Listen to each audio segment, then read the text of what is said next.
Hello, my name is Maya and welcome back to my channel. If you're new here, let's talk about all things stories, creativity, and empowerment, and quite often those things all interconnect. Today we're going to be talking more about stories from the past more specifically, but before we get into that, don't forget to like, comment, and subscribe if you like my videos. It really does help me out, and check the description box down below for any links I might mention in the video. And with that said, and without further ado, let's get into the video.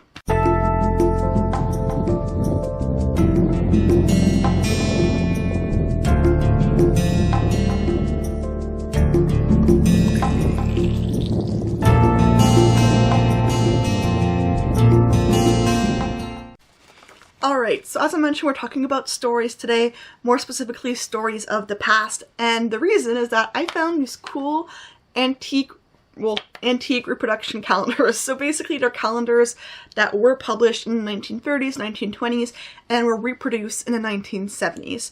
And my idea for a project that I want to start this year is that each month I am going to show you the images of what the calendars were. So for example, in January, I'm a bit behind, but better late than never, I would show you the January cover page and then stories behind the images and also the fun kind of reproductions in the backs of what would have been in the calendars and or magazines at the time. So that's the plan. Each month I'm going to show you that. As I said, I'm a bit late, but I'm going to get this first video out now, and then each month there will be another segment of these videos. Now this first video is kind of like a catch-up since I am a bit behind, and I'm just going to show you quickly the overview of all these calendars. I just wanted to let you know, like I just did, what the project entailed, and in future videos I will show you more of the research aspect, and I'm excited because things I've been finding out so far have been really fascinating to me. So let's jump into it. This first calendar here is a reproduction of 1934, and this calendar was printed in 1977. I also like that on the bottom here they have a little note that says the dates for 1934 are the same as 1979. So if you got this calendar when it was reproduced, which was 1977, by the little note here I have right here, then you could have reused it in a couple of years, which is kind of fun. I did do some research about when I can reuse these calendars next, and I'll bring that up in a second. But first I want to point out how I think that these calendars are going to be reproduced year by year in the 70s. The reason I'm saying that is that this first calendar here was 1934 and was reproduced in 1977. The second calendar here was from 1929 and it was reproduced in 1972. And then this one, 1930, so a year above 1929, it was reproduced in 1973. So we have this one, 1929 reproduced in 72, and 1930 reproduced in 1973. So it makes sense to me that they reproduce maybe one calendar a year as part of a special project, but that's something I will have to research a bit more and include in the following videos with the more research part. Now, going back to the fun little piece I started at the bottom here that said that the dates are the same as etc. For the 1934 calendar, I'm looking at my notes here, I could reuse this calendar in 1929. Not 1929. I could reuse this calendar in 2029. Person who bought this in 1977 could have reused it in 1979, and me, somebody who bought this in 2023, can reuse it in 2029, which is kind of fun. Because 2029, not that far away. We're already in 2024. Now this second calendar here is from 1929 and it was reproduced in 1972, as I mentioned, and I can reuse this calendar in 2030. So I can reuse this calendar in 2030, which is again super fun. And don't worry, I will show you the images in close-up and without the moving in a second. And then this one right here is a 1930 reproduction calendar. They could have reused this in 1975, so they would have bought this in 1973 and could have used it two years later in 1975. And me, as someone who bought it in 2023, can reuse it, let me check my notes, in 2025. So I can reuse this next year, which is really cool. And then the last one that I have, and by the way, the ones I'm showing you now are the same ones I'm going to be flipping each month to show you.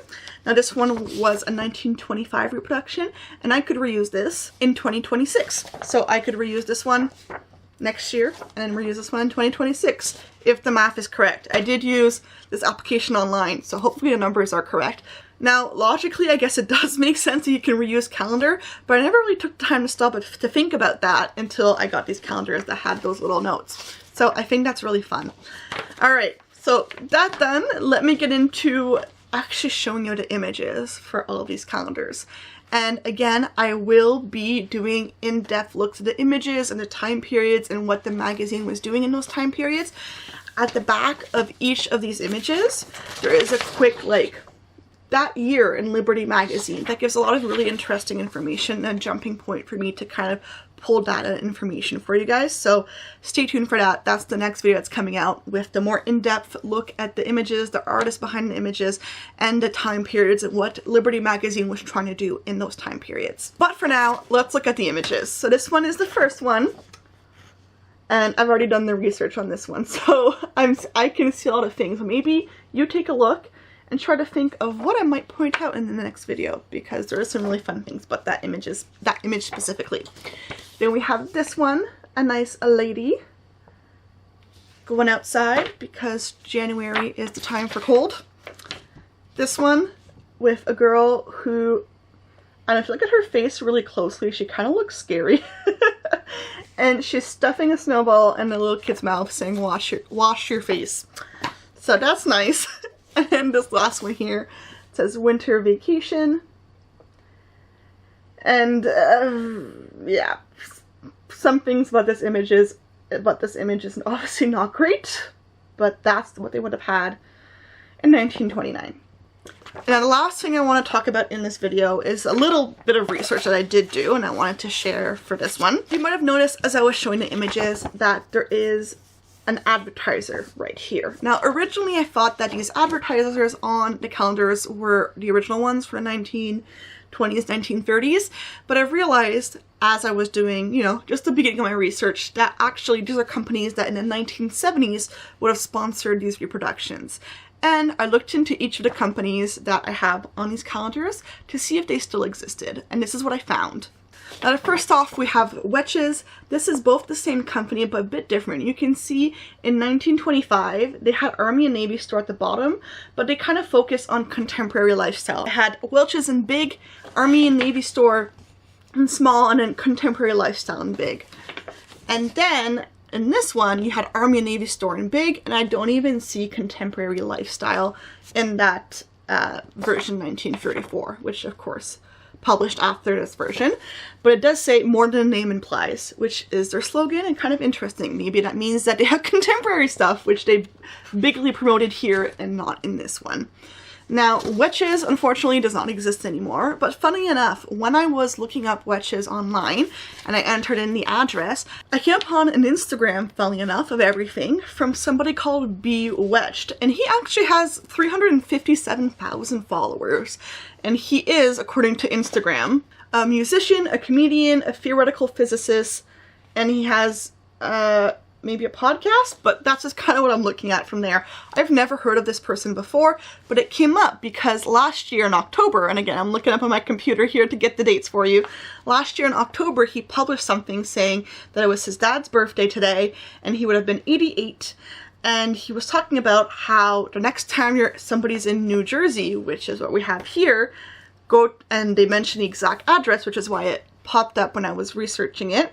They said that was their family store, and it was started by his grandparents in the 1930s. So that's really cool. I'll have the Instagram post linked below if you want to read it all, but I thought that was really interesting. But unfortunately, Wetches doesn't exist anymore. It's no longer a store. So I do want to say, if they started their company in the 1930s, you know, it's very possible that Wetches could have sponsored Liberty magazines at some point, because, you know, they started in the 1930s, this one's 1934. It's very possible, but it's kind of fun that in the 1970s they would have also sponsored it. I don't know. I just find that fun. All right, and next off, we have Fiorella's Jewelry, which was also in New Jersey and established in 1947, as per this, which again shows you that it is an ad from the 70s and not the original newspapers, because this was published in 1929. So quite a few years apart. Now, Fiorella's has a Yelp page, but there's not really much information on it, and it says it's closed. So fortunately, Fiorella's no longer in business. And then last but not least, we have Style Craft Printing Co. Quality Job and Commercial Printers Wedding Invitations, also from New Jersey. And that's kind of how it looks like. And from what I can find, the address that we have here for this craft and jewelry store is now a family home, and it's currently not for sale as per online ads. So those are all the calendars we're going to be digging into more in depth as the year goes by. I'm really excited for this series. If you're looking forward to it, let me know. It really interests me to know what you guys are thinking about the series.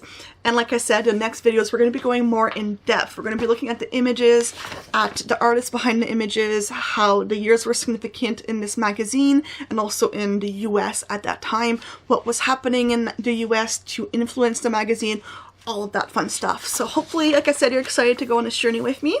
And until the next video, don't forget to be kind to yourself, be kind to others, and make the most of your story. I'll see you next time. Bye!